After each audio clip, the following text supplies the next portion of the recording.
In mid-2019, I moved to a new town for a work opportunity. I didn't have much when I got the job and moved, so I found the cheapest apartment possible and rented the smallest room.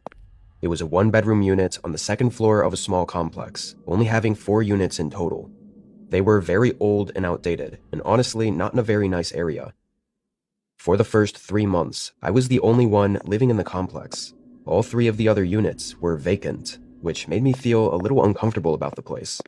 But it was only meant to be temporary, until I saved enough for my new job, so I held out. Work turned out to be a lot more stressful than I hoped for, though. Lots of late nights, overtime, and just not the best work environment. I didn't have much time to spend in my apartment, aside from sleeping. One night, I got home at 8 p.m., tired and barely awake as I walked inside.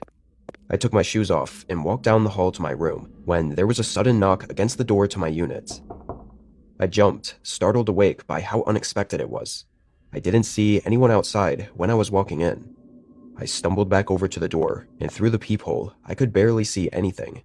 I think the glass was either broken or had a stain or something covering it. Unsure who it was, I opened the door.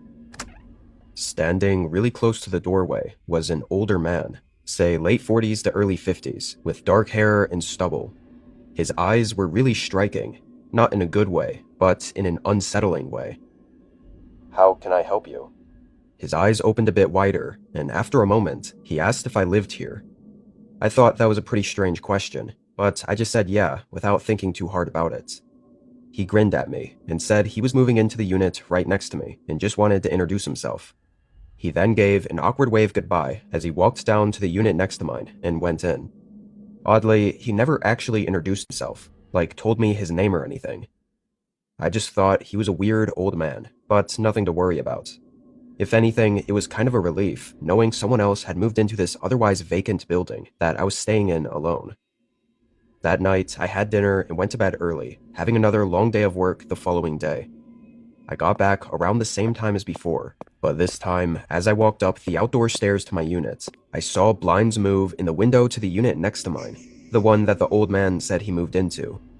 The way the blinds were swaying looked like as if he were looking out the window at me. I hurried up to my door and got inside, feeling a little uncomfortable.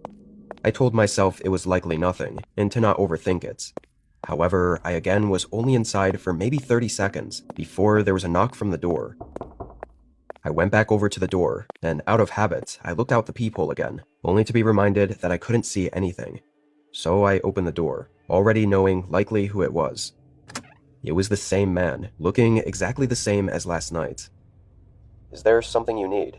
I'm just in a bit of a rush at the moment," I said, trying my best to not be rude, but really not wanting to talk to anyone right after a long day at work. The man didn't really react to what I said, though. "Would you happen to know how the thermostat works in these units? I must be too old to figure it out," he said with a slight chuckle. Hoping this was as harmless a question as it seemed, I explained the very simple way it worked. I mean, these things had just a couple of buttons. It would be hard to not understand them. He nodded and smiled, but then asked if I could show him, as he thought he already tried what I just said. I reminded him that I was in a hurry, and he apologized, but was being a little passive-aggressive and pushy, saying it'd only take 30 seconds and he really needed my help. To be fair, it was the middle of winter, and pretty cold out, so if he really couldn't get his thermostat to work, I'd feel pretty bad. After a bit, I folded and said okay. I guess I just thought it would get him to leave me alone. He led me down the balcony to his unit. The door was already open. The man walked in, but as soon as I saw the inside, I stopped in the doorway. His unit was empty. There wasn't a single piece of furniture, or even a moving box, anywhere. And it was dirty, with paint peeling off the walls. It was clear from just looking at it that there was no way this unit had been rented out. More strange was a disgusting odor escaping through the doorway. The man noticed my hesitation and looked back at me. "Come on, it's just right here." I wasn't sure what to say, trying to think of an excuse to not go in. He told me again for me to come on in, but in the most unsettling and chilling way, his expression shifted from friendly to this dark, disappointed look. He took an aggressive step forward, and I quickly ran away from the doorway.